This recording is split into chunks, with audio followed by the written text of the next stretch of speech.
जय हिंद साथियों। आज का जो आपका टारगेट है वो ये है अपना चैप्टर समांतर श्रेणी को खत्म करना। साथियों आज के वीडियो में जो आपका चैप्टर नंबर 5 है समांतर श्रेणी, आज हम उस पर बात करेंगे।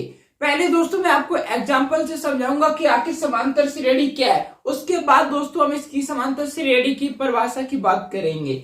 साथियों आपने कई ना कई बार तो पहाड़े जरूर याद किए होंगे। अगर मैं कहूं आपसे दोस्तों, अगर आप मुझे 3 का पहाड़ा बताइए तो आप कहोगे 3 कम 3, 3 दूनी 6, 3 त्रिका 9, 3 चको 12, 3 6 15, 3 18। उसके बाद 21 आएगा दोस्तों, 24 आएगा, 27 आएगा और 30 आएगा। मान लीजिए ये 30 3 का पहाड़ा है। किसका पहाड़ा है? 3 का पहाड़ा है।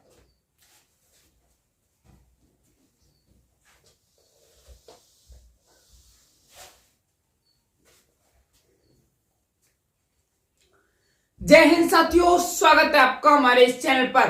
आज का जो आपका टारगेट है वो ये है चैप्टर नंबर 5 क्लास 10th के स्टूडेंट। जय हिंद साथियों, आज का जो आपका टारगेट है वो ये है अपना समांतर श्रेणी पढ़ना। आखिर ये समांतर श्रेणी कहां से आया है? तो दोस्तों आपका चैप्टर नंबर 5 क्लास 10th के स्टूडेंट मैथ में यही है। क्या? समांतर श्रेणी। आखिर ये समांतर श्रेणी क्या होता है? आज के टारगेट में आपको यही सीखना है और आपके दिमाग तक घुस जाएगा, इसीलिए वीडियो को एंड तक देखते रहिए। साथियों पहली बात, हम आपको समांतर श्रेणी के एग्जाम्पल बाद में बताएंगे। पहले मैं आपको एक आपकी बात बताऊं। क्या है आपकी बात? साथियों आपने कई बार बचपन में क्या किया होगा, पहाड़े तो याद किए होंगे। 2 का क्या होगा, 3 का क्या होगा, 4 का क्या होगा, 5 का क्या होगा, 1 का क्या होगा, 6 का क्या होगा। इसी प्रकार लगभग दोस्तों कई सारे लोग 30 तक याद करते हैं, तो कोई 25 तक, कोई 20 तक याद कर लेता है। मैं आपसे कहूं कि मुझे दोस्तों 4 का पहाड़ा बताओ, तो आप क्या करोगे? 4 कम 4, 4 दूनी 8, 4 तिया 12, 4 चकू 16, 4 पंजे 20, 4 छिंग 24। 24 के बाद क्या आ जाएगा दोस्तों? 28, फिर आएगा 32, 36, 40। अब आपका ये क्या है दोस्तों? 4 का पहाड़ा है जिसे आप देख पा रहे हो। अब दोस्तों इस पहाड़े में आपको क्या करना होगा? आप एक चीज देखिए, मैं आपको बता रहा हूं। क्या दोस्तों आप ये बताइए दोस्तों, 4 से 8 कब प्राप्त हुआ? +4 करने पर। यहाँ पर भी +4 हो रहा है, यहाँ पर भी +4 हो रहा है, यहाँ पर भी +4 हो रहा है, यहाँ पर भी +4 हो रहा है, यहाँ पर भी +4 हो रहा है, यहाँ पर भी +4 हो रहा है, यहाँ पर भी +4 ही हो रहा है और यहाँ पर भी +4 हो रहा है। अब आप दोस्तों अपने इस शब्द को देखिए, क्या है? समांतर।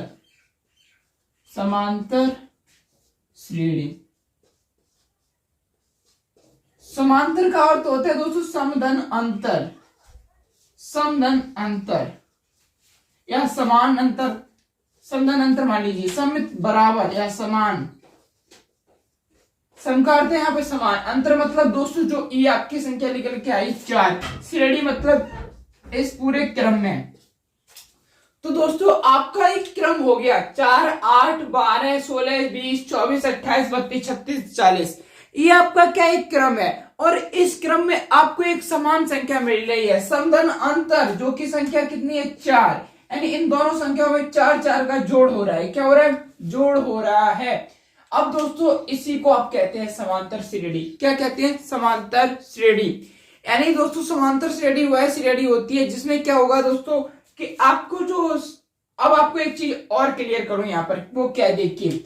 समांतर श्रेणी में एक चीज होती है जो एक निश्चित संख्या में क्या होता है दोस्तों, जो एक निश्चित संख्या में जुड़ी हुई, एक निश्चित संख्या जोड़ी जाती है, उसी निश्चित संख्या को क्या कहते हैं दोस्तों? सर्वांतर कहते हैं। यानी दोस्तों ये जो 4 आप देखोगे प्रत्येक पद में 4 4 जुड़ा हुआ है, तो ये 4 सर्वांतर का कार्य करता है। क्या? सर्वांतर। इसी को क्या कहते हैं दोस्तों? सर्वांतर कहते हैं। सर्वांतर का मतलब क्या होता है दोस्तों? डी। इसे स्मॉल डी से प्रदर्शित करते हैं, कॉमन रेफरेंस इंग्लिश में बोलते हैं। यानी दोस्तों आपने पहले ये देखा, जो आपकी समांतर श्रेणी है एक ऐसी संख्या में जुड़ रही होगी जो निश्चित होगी। आगने वाला पद भी कैसे मिलेगा? वही संख्या जोड़ने पर। जैसे दोस्तों मैं आपसे कहूं 8 के बाद आपको 12 मिलेगा, तो दोस्तों अब इसका अगला पद 4 ही जोड़ने पर मिलेगा, तभी 16 आएगा। अगर आप 16 में 5 जोड़ दोगे, 3 जोड़ दोगे तो 16 नहीं मिलेगा। तो आप समझ पा रहे हो कि जो समांतर श्रेणी है वो क्या है दोस्तों? एक निश्चित संख्या जोड़ने पर मिल रही है। अभी आपके सारे डाउट क्लियर होंगे। पहले आप ये देखिए कि सर्वांतर क्या है। सर्वांतर आपने सोचा एक वही निश्चित संख्या है जो जिसमें जोड़ा जा रहा है। अब देखिए, अब मैं आपके बहुत सारे जो डाउट्स होंगे वो क्लियर करूंगा, उसके बाद दोस्तों आपकी एक्सरसाइज कराऊंगा।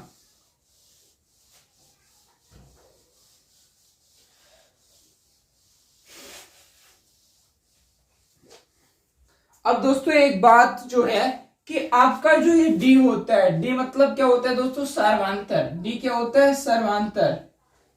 मैं आपको बता दूं जो दोस्तों आपका जो डी होता है यानी सर्वांतर होता है वो हमेशा जुड़ता है, एक भी बार भी माइनस नहीं होता है। क्या नहीं होता है, माइनस नहीं होता है। अब आप पढ़ रहे थे समांतर श्रेणी, क्या समांतर श्रेणी, आप यही पढ़ रहे थे समांतर श्रेणी। अब देखो समांतर श्रेणी जो होती है दोस्तों आपकी तीन प्रकार की होती है। कितने प्रकार की होती है, तीन प्रकार की। आपकी जो समांतर श्रेणी है वो दोस्तों तीन प्रकार की होती है। क्या दोस्तों, तीन प्रकार की। एक होती है बढ़ती हुई, एक होती है घटती हुई, एक होती है एक समान। देखिए एक कैसी होती है दोस्तों, बढ़ती हुई, यानी जब समांतर श्रेणी आपकी बढ़ रही होगी, बढ़ती हुई। एक होगी घटती हुई,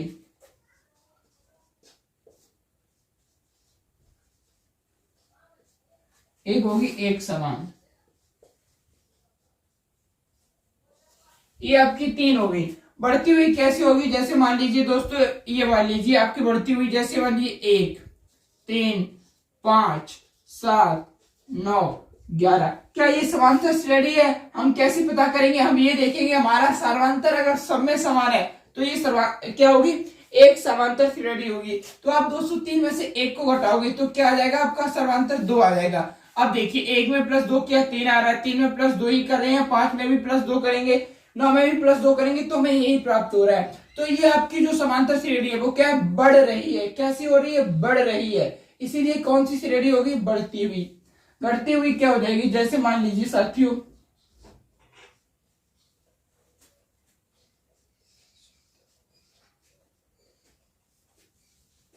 अब घटती हुई देखोगे आप,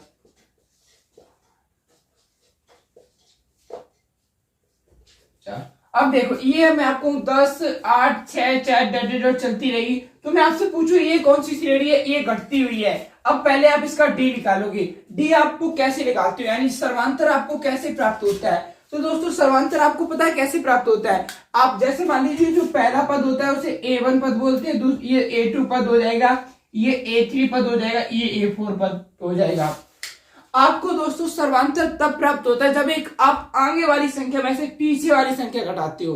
फिर से देखिए मैंने आपको बताया कि दोस्तों आपको किसी भी समांतर श्रेणी का सर्वांतर निकालना है तो आप उस सर्वांतर को कैसे निकालोगे, जब आप आगे वाले पद में से पीछे वाले पद का घटा दोगे। तो दोस्तों मान लीजिए आप जस्ट उसके पीछे वाला पद घटाओगे। जैसे आपने कहो नहीं, हमें बताया कि आगे वाला पद यानी 4 ले लिया और पीछे वाला पद 10, ऐसे नहीं घटाना है। आपको आगे वाला पद तो लेना है, उसके बाद जो जस्ट पीछे हो उसको घटाना है। जैसे साथियों मान लीजिए आपको ये एक उंगली जो है वो आपकी आगे वाला पद है, और तो आपको जस्ट इस उंगली को माइनस करना होगा, इस उंगली को या इस उंगली को नहीं। मतलब दोस्तों आपको एक आगे वाला पद लेना है, उसके बाद जस्ट जो पीछे बैठा हुआ है उसको घटाना है। अब जैसे मान लीजिए दोस्तों आगे वाला आपने 8 ले लिया तो आप जस्ट पीछे वाले 10 को घटा दो, तो 8 माइनस 10 करोगे तो आपके डी का मान कितना आ जाएगा, माइनस का 2। आपका जो डी आ जाएगा कितना आ जाएगा, माइनस का, आपके डी का मान कितना आ गया, माइनस का 2। डी कितना आ गया, माइनस का 2। अब मान लीजिए दोस्तों आपने ये वाला पद लिया आगे वाला, तो आप क्या करोगे, इससे जस्ट पीछे वाला घटाना होगा। तो 4 में से 6 घटाओगे तब भी क्या आएगा, माइनस का 2। यानी दोस्तों ये समांतर श्रेणी है क्योंकि डी हमारा हर बार कितना आ रहा है, माइनस का 2। अब आपने ये कहा था, मैंने ये बताया था कि जो डी होगा वो हमेशा जुड़ेगा। अब आप क्या करोगे, जोड़ के देख लो। आपका डी का मान कितना आया है, डी बराबर आया है माइनस का 2। डी बराबर कितना आया साथियों, माइनस का 2। अब देखिए अब 10 में से प्लस करो माइनस का 2। 10 में से देखो मैंने प्लस ही किया, मैंने बताया साथियों हर बार क्या करना होगा दोस्तों, आपको प्लस करना होगा और माइनस का 2 कोष्टक के अंदर चलाइएगा। तो दोस्तों प्लस इंटू माइनस क्या हो जाएगा, माइनस। तो 10 में से 2 गया तो कितना बचेगा दोस्तों, 8। ठीक इसी प्रकार अब क्या करोगे आप, 8 में प्लस 2 को जो प्लस -2 को जोड़ दो, तो अब -2 को जोड़ोगे फिर 6 आ जाएगा, 4 आ जाएगा, 2 आ जाएगा, उसके बाद 0 हो जाएगा, -2, ऐसी चलती रहेगी आपकी श्रृंखला। तो ये होगी आपकी घटती हुई श्रेणी, जहां पर दोस्तों श्रेणी कैसी हो रही है, घट रही है। अब एक समान श्रेणी क्या होती है, इसमें दोस्तों हमेशा एक ही संख्या होगी। क्या? एक ही संख्या होगी। जैसे देखिए 3, 3, 3, 3, 3, 3 डॉट डॉट डॉट। तो एक समान श्रेणी क्या होगी दोस्तों, जब समान ही संख्या होगी तो उसे एक समान श्रेणी कहते हैं। अब जैसे दोस्तों मैं कहूं इसमें से सर्वांतर ज्ञात कीजिए, तो आप आगे वाले पद में से पीछे वाले घटा दोगे। 3 - 3 बराबर 0, तो आपके डी का मान कितना आ गया? 0। डी का मान क्या आ गया? 0। अब जब डी का मान 0 आ जाएगा तो आप 3 में से +0 कर दो, +0 कर दो, तो आपको यही संख्या प्राप्त होती रहेगी। तो आपने ये सीख लिया अभी तक समांतर श्रेणी क्या है और समांतर श्रेणी के कितने प्रकार हैं, ये आप जान चुके हो। अब जो मेन बात है जानने की वो ये है साथियों कि समांतर श्रेणी की भी तरह दोस्तों क्या होता है, आपके जो समांतर श्रेणी होती है उसकी तरह दोस्तों मैं आपको बता दूं सर्वांतर। अब आपका दोस्तों सर्वांतर ये भी 3 प्रकार का होता है सर्वांतर। अभी रुक जाइए, मैं आपको बताता हूं सर्वांतर, यहीं पर बता देता हूं। जिस प्रकार दोस्तों आपने अभी क्या लिखा था, देखिए डी, सर्वांतर को मैं सिर्फ डी लिख रहा हूं। तो सर्वांतर कैसा होगा, एक धनात्मक होता है, एक ऋणात्मक और एक शून्य। सर्वांतर कितने प्रकार का होता है? 3 प्रकार का। देखिए धनात्मक कब होता है दोस्तों, जब आपने एक बढ़ती हुई श्रेणी ली थी, बढ़ती हुई, तब आपने देखा था दोस्तों आप क्या करोगे, पहले वाले दूसरे वाले पद यानी लास्ट पहले वाले पद में से दूसरा वाला इधर वाला पद घटा देते हैं। ओके, तो आप 3 - 1 करोगे तो आपको सर्वांतर कितना मिल जाएगा? 2 मिल जाएगा। तो आप बताइए डी बराबर जो 2 आया वो धनात्मक है, ऋणात्मक है या शून्य है? तो आप कहोगे नहीं भाई साहब ये कैसा है, धनात्मक है। तो आपका एक डी कैसा हो सकता है? धनात्मक। दूसरी डी जो आपका यानी जो दूसरा कॉमन डिफरेंस यानी कि सर्वांतर हो सकता है वो माइनस का हो सकता है। जैसे दोस्तों आप a2 - a1 करोगे तो 8 में से जब आप 8 में से आप 10 को माइनस करोगे तो -2 आएगा। अब आपकी डी का मान कितना आया? -2।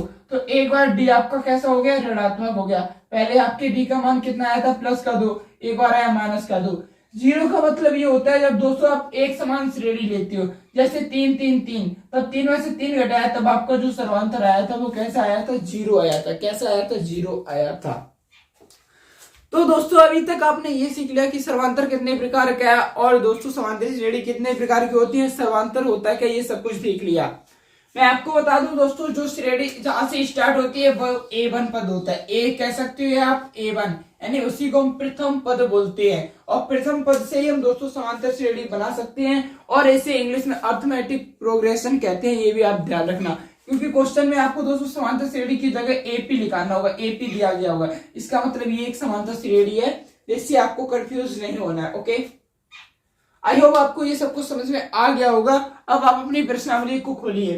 पहले जब दोस्तों आप 5.1 देखोगे तो उसमें जो पहले में क्वेश्चन दिए हैं वो आप स्वयं कीजिए, क्योंकि उसमें दोस्तों स्थितियां बतानी है क्या, अगर वो सही है तो आपको कर देना है, अगर सही नहीं है तो दोस्तों आपको नहीं करना है। तो मैं आपको कराऊंगा 5.1 का second question direct. Second question क्या कह रहे हैं देखिए। सेकंड क्वेश्चन कह रहा है दी हुई एपी के प्रथम 4 पद ज्ञात कीजिए जहां ए और सर्वांतर डी निम्नलिखित है। देखो दोस्तों आप जब अपना क्वेश्चन नंबर फर्स्ट देखोगे तो आपको इसमें मिलेगा ए बराबर एक बार दिया गया कितना, ए बराबर दिया गया है आपको 10 और डी बराबर दिया गया है कितना, डी बराबर भी दिया है 10। अब आपसे ये कहा है कि हमें प्रथम 4 पद ज्ञात कीजिए। प्रथम कितने पद ज्ञात करने हैं? 4। ए मतलब आपका प्रथम पद होता है, कितना होता है? प्रथम पद। अब दोस्तों आपके पास कॉमन डिफरेंस 10 है तो आपको दूसरा पद कितना हो जाएगा? अब आप इसी 10 में कितने प्लस कर दो, 10 जोड़ दो तो कितना हो जाएगा? 20। इसी प्रकार दोस्तों आपको तीसरा पद कब मिलेगा? जब आप इसमें 10 जोड़ दोगे तो कितना हो गया? 30। इसी प्रकार आपको चौथा पद कब मिलेगा? जब आप इसमें 10 जोड़ दोगे तो प्लस के 10 40। लो ये आपको प्रथम 4 पद ज्ञात हो गए जो आपने के क्वेश्चन में प्रश्नावली 5.1 में कहा गया था। ये प्रश्नावली जो है वो कौन सी है दोस्तों 5.1, ये आप लोग ध्यान रखना। ओके, जब आप देखते हो क्वेश्चन नंबर 1 हो जाता है इसी प्रकार से। दूसरे क्वेश्चन में दिया है दोस्तों a बराबर है -2।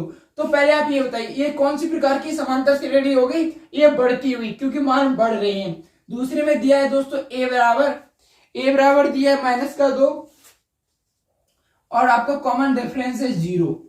अब जब दोस्तों आपका a मतलब पहला पद, अब आप इसमें 0 ऐड करोगे, +0 क्या रहेगा -2 ही, फिर आप इसमें +0 कर दोगे क्योंकि 4 पद निकालने हैं, फिर भी क्या रहेगा -2, फिर इसमें आप दोस्तों +0 कर दो, फिर क्या रहेगा -2। तो आपको देखिए ये 4 पद प्राप्त हो गए। अब आप मुझे ये बताइए दोस्तों ये जो समांतर श्रेणी है किस प्रकार की है, तो आप लोग कहोगे एक समान। क्यों है दोस्तों, क्योंकि इसमें दोस्तों 0 का ऐड हो रहा है, 0 का ऐड हो रहा है यानी सभी संख्याएं समान है, इसीलिए ये एक समान समांतर श्रेणी होगी।